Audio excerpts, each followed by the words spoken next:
Sekarang kondisi negara dan masyarakat sedang susah karena pandemi ya, tentunya.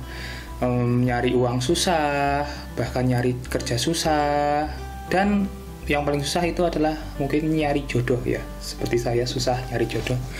Nah, tapi tahukah kamu bahwa pada masa Jepang, Indonesia itu mengalami masa paling susah dalam sejarah. Bahkan kondisinya itu lebih susah daripada masa Belanda. Nah, seperti apa sih kondisinya? Nah, seperti ini. Jadi, pada masa Jepang itu kondisi perekonomian itu sangat memprihatinkan. Karena semua sumber daya itu dieksploitasi oleh Jepang untuk kepentingan perang. Nah, Jepang itu menerapkan sistem ekonomi seperti pembatasan, penguasaan, dan juga pengaturan. Sehingga membuat wilayah di Indonesia itu menerapkan sistem autarki atau setiap daerah itu memenuhi kebutuhan Jepang.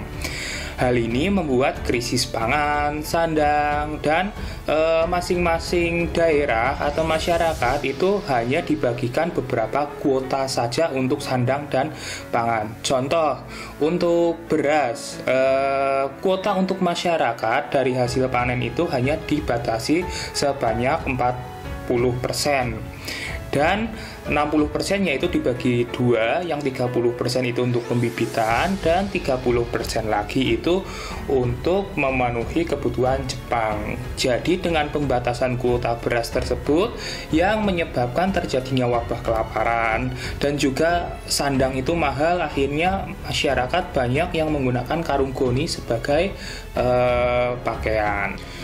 Nah, yang kedua dalam bidang pendidikan. Nah, di sini juga kondisinya sangat memprihatinkan hingga akhirnya membuat sumber daya manusia Indonesia itu terpuruk seperti itu. Nah, dalam bidang pendidikan, Jepang itu hanya memanfaatkan pendidikan untuk membentuk tentara muda saja. Nah, kurikulum sekolah hanya menganjurkan siswa itu baris berbaris, terus perang-perangan, dan juga kerja bakti. Jadi, mata pelajaran itu sangat tidak diperhatikan seperti itu. Nah, terlebih lagi pada masa itu guru-guru pada masa pendudukan Jepang itu banyak yang dijadikan sebagai pegawai administrasi pemerintah. Jadi sekolah-sekolah akhirnya kekurangan guru seperti itu, hingga ya kalau kekurangan guru ya tentunya sekolah tidak berjalan dengan lancar. Nah, di kondisi sosial juga itu sangat ini paling mungkin kondisi yang paling memprihatinkan banget kayak gitu. Karena pada masa itu Jepang itu kan butuh tenaga kerja untuk mengurus sumber daya. Nah, akhirnya mereka mengambil laki-laki yang berusia antara 14 sampai 45 tahun untuk bekerja sukarela menjadi romusa. Nah, romusa itu adalah kerja tanpa dibayar. Hal itulah yang akhirnya nanti menyebabkan penderitaan, banyaknya tingkat kematian. Nah, penderitaan yang kita bahas tersebut dan juga dampak-dampak buruk dari pendudukan Jepang tersebut akhirnya menyebabkan perlawanan yang dilakukan oleh masyarakat Indonesia. Nah, perlawanan ini dibagi menjadi dua, yaitu perlawanan bawah tanah, yaitu berupa penyebaran pengaruh untuk masyarakat itu tidak percaya lagi terhadap Jepang.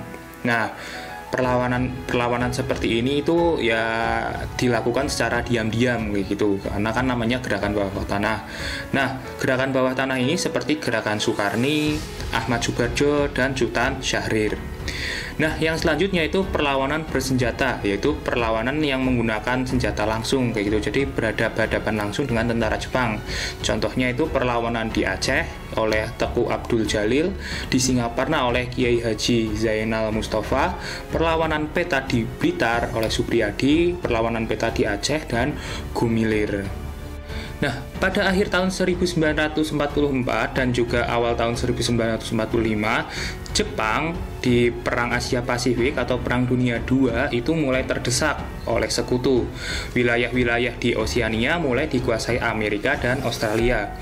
Hal inilah yang membuat Jepang itu semakin menggencarkan propaganda atau menyebarkan pengaruh terhadap Indonesia supaya Indonesia itu mendukung Jepang, supaya Jepang itu bisa bertahan dalam perang. Nah, salah satunya adalah memberikan janji kemerdekaan yang disampaikan oleh Perdana Menteri Koiso. Dan setelah Koiso lengser, itu dilanjutkan oleh Perdana Menteri Suzuki.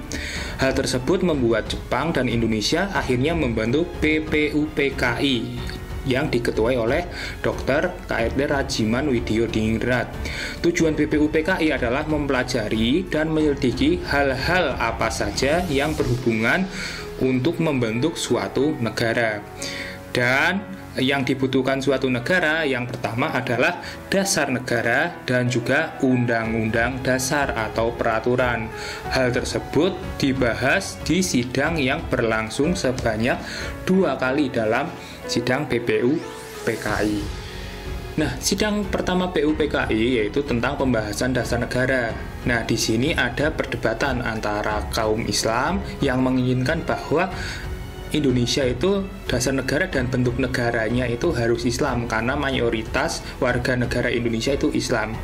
Dan juga perdebatan terhadap orang-orang nasionalis yang menghendaki Indonesia itu membentuk negara dan dasar negaranya itu berupa sekuler.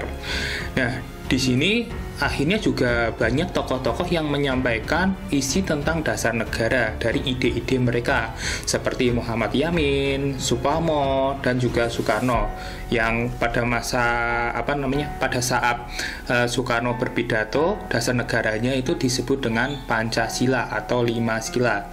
Namun hal itu belum membuahkan hasil karena masih terjadi perdebatan. Nah, akhirnya untuk mengatasi hal tersebut, mereka membentuk panitia kecil yang akhirnya panitia kecil itu membentuk suatu dasar negara yang dipakai sampai sekarang. Nah, dasar negara tersebut waktu itu disebut dengan Piagam Jakarta. Nah, Piagam Jakarta ini disepakati oleh berbagai pihak, baik itu Islam maupun pihak nasionalis. Nah, terus setelah dasar negara sudah jadi, itu dibahas sidang kedua, yaitu membentuk undang-undang dasar. Nah, pada masa ini juga, itu